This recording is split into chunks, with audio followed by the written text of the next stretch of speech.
Today we want to take a look at radical equations where we have a radical equals a variable. These are always going to end up being equations that are quadratic. So if we look at this first example, we still follow the same steps. We say to undo the square root, it's by itself. So to undo it, I need to square both sides. Right? So then I have 4x equals x squared. Right? How do I solve that equation? Right? Well, if I subtract 4x so that everything's on one side, I get x squared minus 4x on one side and nothing on the other side. It does not matter which side I put the equal 0 on. Right? So then, x. Then I look and I say, well, how do I solve that? I check first, is there anything I can divide all the pieces by? That should always be the first thing I check for when it comes to factoring or quadratics. Right? And that is, I can divide them all by x. I would still have x minus 4 left. That leaves me with two parts. It leaves me with an x and an x minus 4 as factors that multiply together, right, to equal 0. In order for the answer to be 0, I know one of those factors must be 0. So either x equals 0 or x minus 4 equals 0. Here x is already by itself, and if I add 4 to both sides, I get that x is 4. Now, more than ever, this is the most common time for me to end up with extraneous solutions, meaning we did the work right, but the answer doesn't actually work. So we really want to make sure we check these. So if I check both of those, first let's check 0. The square root of 4 times 0, does that equal 0? Well, the square root of 0, and then the square root of 0 is 0, so that one works. And what about 4? The square root of 4 times 4, does that equal 4?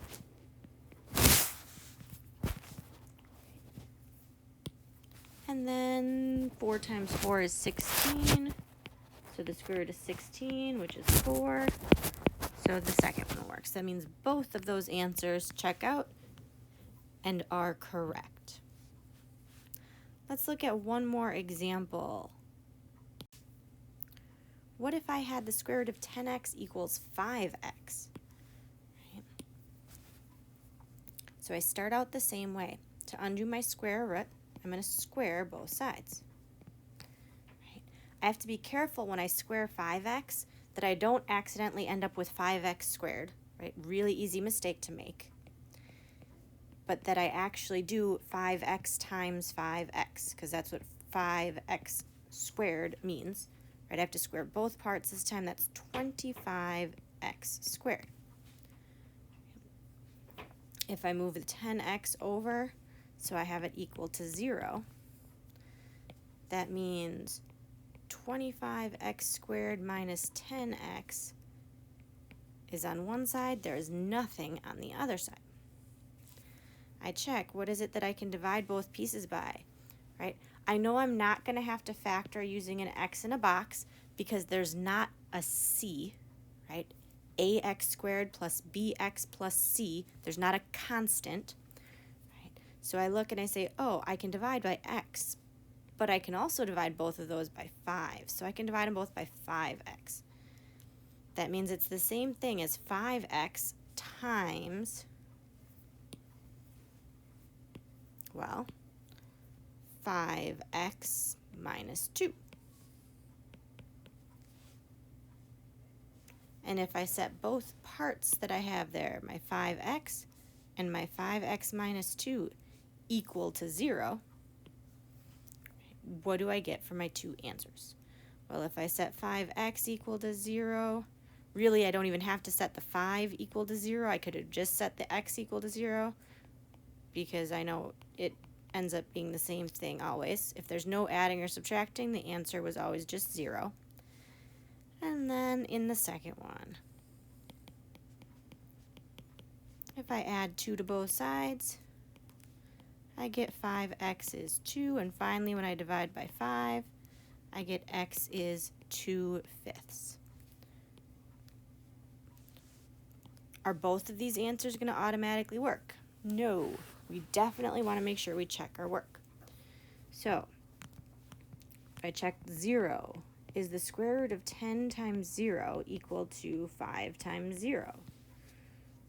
That's the square root of 0, which is 0, and the right-hand side, 5 times 0, is 0, so we get 0 equals 0.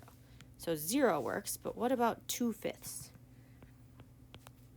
10 times 2/5 and 5 times 2/5.